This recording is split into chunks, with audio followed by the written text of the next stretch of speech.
नमस्कार बंधुरा तीन दिदिर हेसेलेर आरो एक नतून भिडियोते सबाइके स्वागत जानाई। जा गरम पड़ेছে এখন কিন্তু সত্যি কথা বলতে টক ছাড়া আর কোনো কিছুই মুখে রুচছে না। সেজন্য আজকে আমরা আপনাদের জন্য বানাবো হচ্ছে ইলিশ মাছের টক। তাহলে চলুন শুরু করা যাক। এখানে আমি দুটো ছোট ইলিশ, যাকে খোকা ইলিশ বলে সেরকম দুটো মাছ নিয়েছি। মাছের মাথাগুলো কিন্তু সরিয়ে রেখেছি, বাকি পিসগুলো লেজা সহ এখানে নিয়ে নিয়েছি। আর আমি এই রান্নাটা ছোট মাছ দিয়েই করছি, কারণ বড় ইলিশ আমরা খেতে নিশ্চয়ই ভালোবাসি, কিন্তু বেশি বড় ইলিশের তেল যখন বেশি থাকে না, সেই বেশি তেলওয়ালা মাছে না টকটা অতটা ভালো লাগে না। সেই জন্য টক করলে আমার মনে হয়, আমার ব্যক্তিগত পছন্দ অনুযায়ী আমার মনে হয় যে টক করলে এই ছোটো মাছে করাই ভালো। যাই হোক, আমি মাছের পিসগুলো আগেই ভালোভাবে ধুয়ে নুন হলুদ মাখিয়ে রেখেছি। আমি গ্যাস জেলে কড়াই বসিয়ে দিয়েছি, কড়াইতে দিয়ে দিয়েছি পরিমাণ মতো সাদা তেল।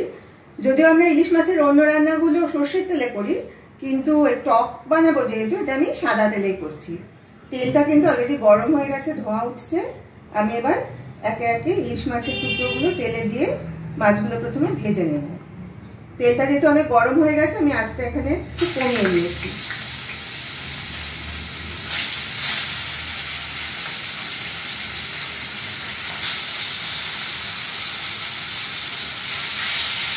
আমার মাছগুলো ভাজা হয়ে গেছে। ভাজা মাছের টুকরোগুলো আমি একটা বাটিতে তুলে নিয়েছি। কড়াইতে মাছ ভাজার জন্য যে পরিমাণ তেলটা দিয়েছিলাম, এখন কিন্তু আমি কিছুটা তেল কমিয়ে নিয়েছি। এখন এই টক রান্নার জন্য কিন্তু বেশি তেল আমি দেব না। এখানে 4টে ছোট শুকনো লঙ্কা নিয়েছি, সেটা দিয়ে দিলাম কড়াইতে।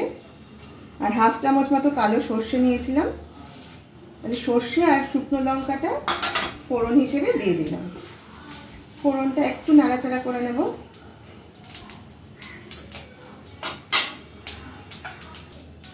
আমি এখানে একটা বাটিতে কিছুটা তেঁতুল, এই আমার হাতের এক মুঠো মতো তেঁতুল জল দিয়ে ভিজিয়ে রেখেছিলাম। এবার এই তেঁতুলগুলো ভালোভাবে চটকে নিয়ে তেঁতুলের কাঁচটা বের করে নেব।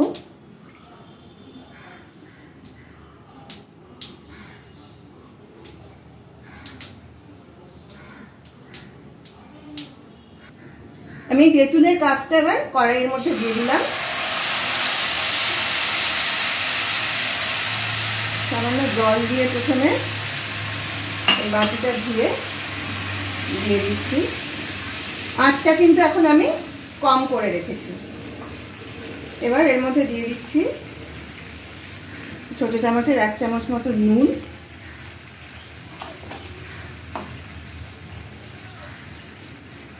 দিচ্ছি সামান্য হলুদ গুঁড়ো।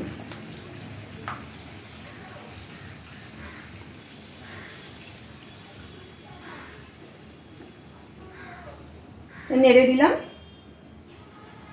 এবার আমি 1 কাপ মতো জল নিয়েছিলাম, বড় কাপের 1 কাপ, তার থেকে সামান্য নিয়ে বাটিটা ধুয়ে দিয়েছিলাম, ওই তেঁতুলের বাটিটা। এবার আমি আরো খানিকটা জল দিয়ে দিচ্ছি।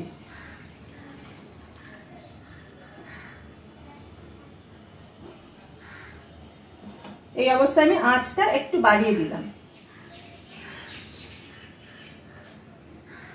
এবার আমি এই ঝোলটার মধ্যে দিয়ে দিচ্ছি এই বড় চামচের 4 চামচ মতো গুড়ের পাউডার। মিষ্টিটা অবশ্যই আপনারা আপনাদের পছন্দ অনুযায়ী দিয়ে দিতে পারেন।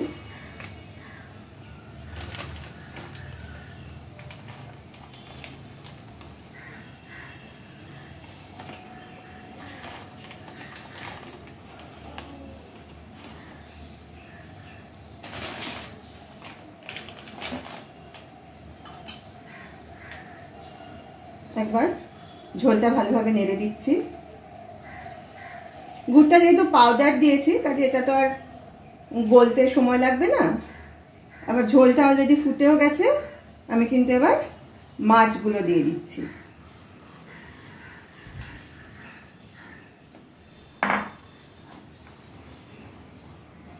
মাছগুলো দিয়ে জাস্ট কয়েক মিনিট ফুটিয়ে নিলেই কিন্তু আমার রান্নাটা কমপ্লিট হয়ে যাবে।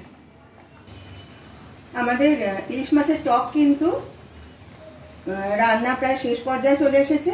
আপনাদের একটা কথা বলা হয়নি, আমি মাঝে একটু ঝোলটা টেস্ট করে দেখেছিলাম, তাতে দেখলাম যে মিষ্টিটা কম রয়েছে, একটু বেশি টক ছিল, সেই জন্য আমি আরও 2 চামচ গুড়ের পাউডার কিন্তু এতে অ্যাড করে দিয়েছি। আপনারাও একটু টেস্ট করে দেখে মিষ্টিটা কম বেশি করে নেবেন। তো আমার রান্না তো হয়ে এসছে, শুধু এটা নামানোর আগে আমি একটা জিনিসই যোগ করব। এখানে এই বড় চামচের 1 চামচের একটু কম পরিমাণ নিলাম ভাজা মশলার গুঁড়ো। এই মশলাটা আমরা কিছু মশলা আর কি ড্রাই রোস্ট করে নিয়ে সেটা গুঁড়ো করেছি, যার মধ্যে আছে ধনে, জিরে, শুকনো লঙ্কা আর সামান্য গরম মশলা। এগুলো ড্রাই রোস্ট করে আমরা মিক্সিতে গুঁড়ো করে রেখে দিয়েছিলাম। সেটা এবার আমি এই ঝোলটার উপর ছড়িয়ে দিলাম।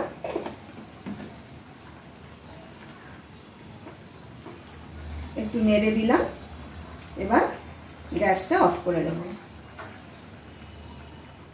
তাহলে কিন্তু একদম রেডি হয়ে গেল আমাদের আজকের রেসিপি ইলিশ মাছের টক। আমাদের আজকের রেসিপি ইলিশ মাছের টক আপনাদের কেমন লাগলো অবশ্যই কিন্তু আমাদের কমেন্ট করে জানাবেন। আর আপনারা যারা যারা আমাদের 3 দিদির স্পেশাল এই ইউটিউব চ্যানেল থেকে আমাদের ভিডিওটা দেখলেন তাদের সবাইকে অনুরোধ করছি আপনারা প্লিজ চ্যানেলটাকে সাবস্ক্রাইব করুন এবং পাশের বেল আইকনটা প্রেস করে দিন।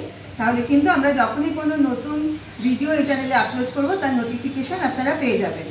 আর যারা ফেসবুকে 3 দিদি স্পেশাল পেজ থেকে দেখছেন তাদেরকে অনুরোধ করছি আপনারা প্লিজ পেজটাকে ফলো করুন এবং অবশ্যই লাইক, কমেন্ট আর শেয়ার করে আমাদের পাশে থাকুন।